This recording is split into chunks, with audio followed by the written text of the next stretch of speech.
So our final speaker, the topic is telling our children.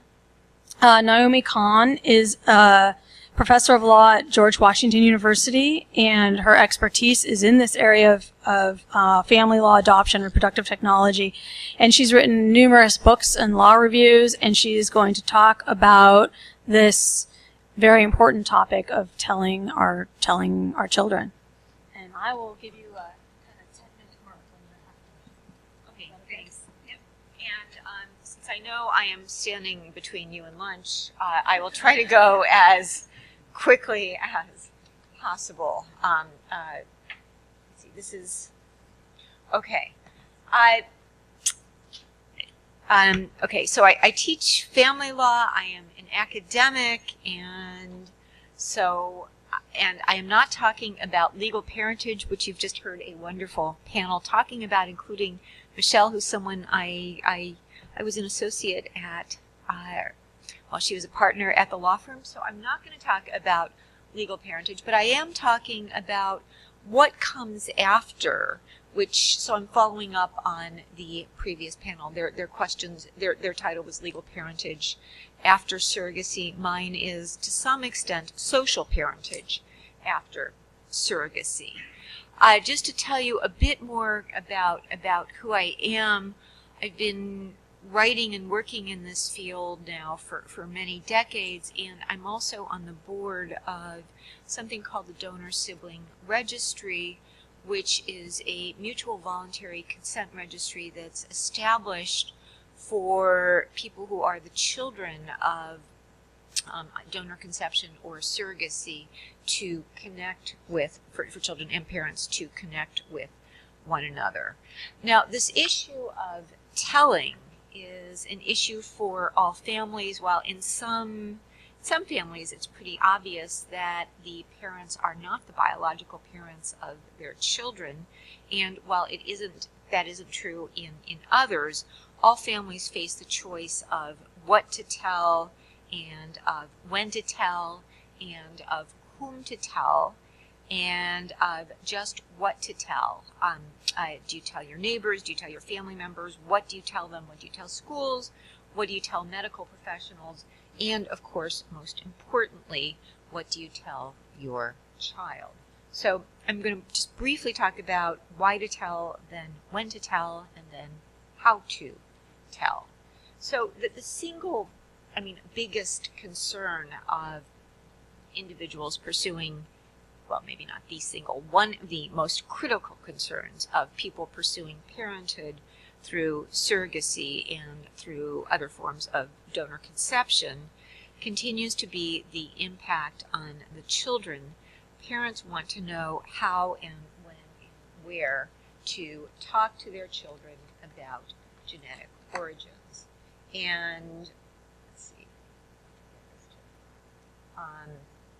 We do give some suggestions in there, but let me flip right through to some issues on why to tell. Obviously, I advocate telling, and I advocate telling two different sets of pieces of information. There are two different levels of telling. One is sort of, particularly when donor conception is used, but also generally with surrogacy, with the intending parent's own gametes, how a child was conceived. Again, as I said, it's very easy in some families for that conversation to come up. But then there's also the second issue of precisely who helped that child come into the world and whether or not you're going to release any identifying information or perhaps even establish some kind of a relationship with the surrogate's family, or with other members of the donor-conceived family community. So different levels of telling, and as you undertake the surrogacy process, it's probably most of you have decided to say something about this first issue of how a child was conceived, and then it becomes important to think about how much of that second issue. Some of you may already be thinking about how to establish ongoing relationships with the surrogate herself. Okay, so going back in terms of precisely why to tell, honesty in the parent-child relationship is obviously incredibly important. Lies can have all kinds of profoundly serious and disruptive consequences. So secrets in families are damaging, and in fact there's research on the different levels of secrecy in families showing that the more secrets there are, the more it is experienced not just as an emotionally burdensome process, but it can actually feel like a physical burden. So the more lies or the more secrecy that there is in a family, it can be an emotional as well as a physical burden. Children often sense that there's a secret. They may sense that there is something different about them, and they usually, when they sense that, they assume that it is something about them, and they often assume the worst. Secrets also almost never stay secret forever, and when secrets are revealed, the feeling of betrayal can be overwhelming and can lead to issues of trust and to disruption in the parent-child relationship. It can lead to all kinds of lifelong tensions. Initially, surrogacy, donor conception was surrounded by secrecy. The first woman who received donor sperm, the first documented case of donor sperm in the United States in the late 19th century, she was chloroformed, and then her husband was actually told that donor sperm was being used, but she was never told. And it only came out in about 20 years later in a medical article, and it's believed that she never knew. So there's a lot of secrecy that's attached to donor conception. There's a strong history of that, and certainly for heterosexual couples, there's a strong tendency to want to pass, not to talk about surrogacy. But on the other hand, and the accepted medical advice was not to say anything to children because it would be too disruptive. It would lead them to feel that they were different. The American Society for Reproductive Medicine has now changed, and you can see up there, I've just from the most recent ASRN advisory, well, ultimately the choice of recipient parents, disclosure to, they're talking about donor conceived, but their guidance also applies to surrogacy, is strongly encouraged. So the medical community, the Infertility Society of Reproductive Medicine, has moved towards suggesting the importance of revealing information about how a child is conceived. Of course, people, if they can, may not want to tell.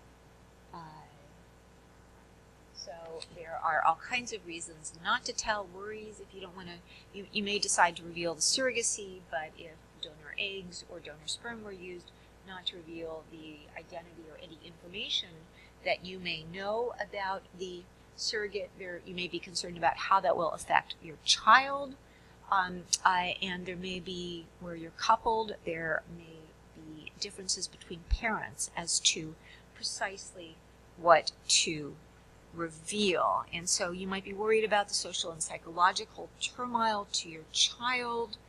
And of course, there are studies showing that children who don't know anything about their forms of conception are doing well developmentally and psychologically and have not been harmed by the non-disclosure. Now, I should say there are lots of studies in this area. It's hard to study populations involving donor conception because people are so private about it, and the studies on surrogacy, there are even fewer of studies on surrogacy, again because it's often not talked about and because it's really hard to track who's used surrogacy. So I'm relying on studies that involve donor conception, and I am also relying on studies involving adoption. And 10.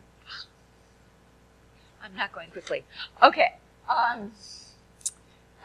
So some of the lessons we've learned: the importance of parents having all the pertinent information on prospective surrogates, donors, and children that have already been produced, the importance of early disclosure and a child's right to know the truth, the importance of parents and the industry in honoring children's curiosities and their right to, if they want to, search for and find genetic relatives, the importance of being able to update and share medical information, and of course that all involved parties might need support as families are expanded and are redefined. And we're focused here, we're very focused on sort of like, once you've had the child, what are the child's interests? And so this is very, very much child focused with respect to what the appropriate steps should be.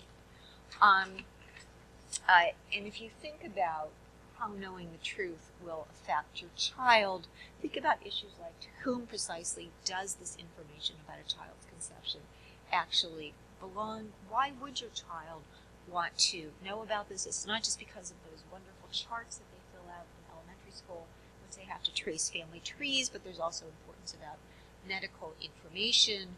Why might your child be curious about all of these people who helped bring the child into being? In terms of how to tell, it's never too early.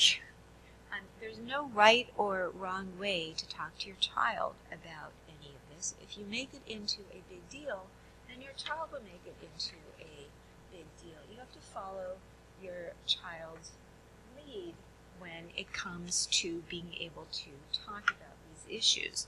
Children are naturally curious about everything. A child of children will just want to ask questions about anything that comes into their heads, ranging from, where did the first tree come from? Where does the sun go when it's nighttime? And then, did I grow in your tummy? How am I related to you? How did it happen that two of you, or that one of you, produced me? And the degree to which these questions are raised will depend on the responses that you give your children. So it's important to be as honest as possible. And you can talk to your children even before they start to ask where babies come from. Some parents start telling children the story of their conception when they're still in utero. So talk to your surrogate.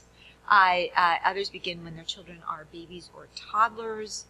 And many psychologists recommend that the talking start around the age of 3, as children are better able to absorb this information.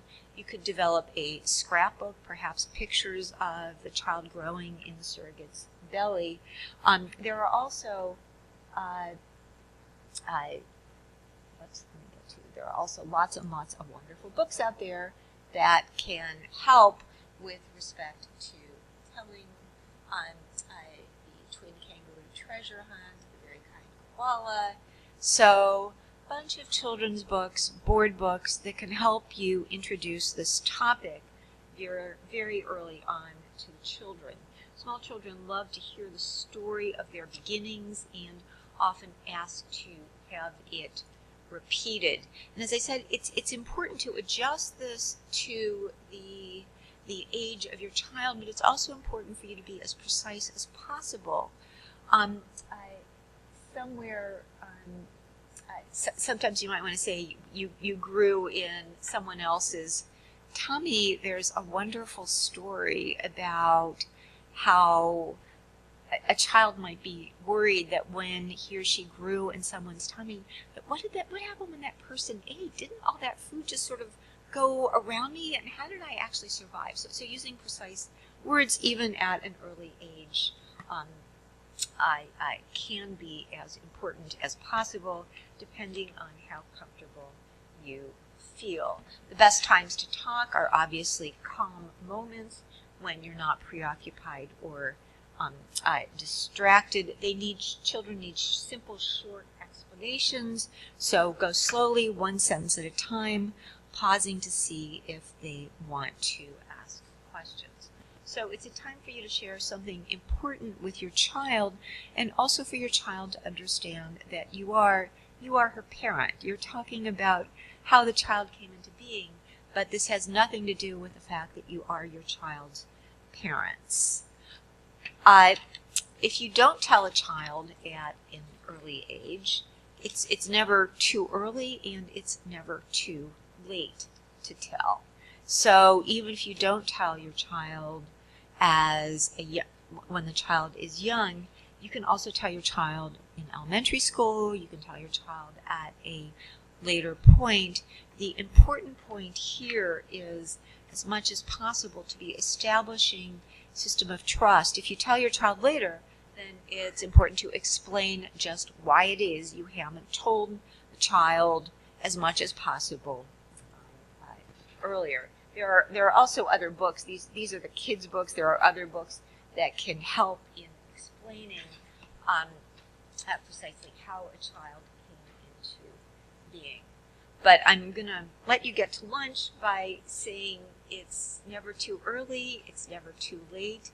It's incredibly important to tell your child as much as you can about his or her origins to help build and establish a relationship of trust and openness with your child. This is the Donor Sibling Registry. Enjoy lunch.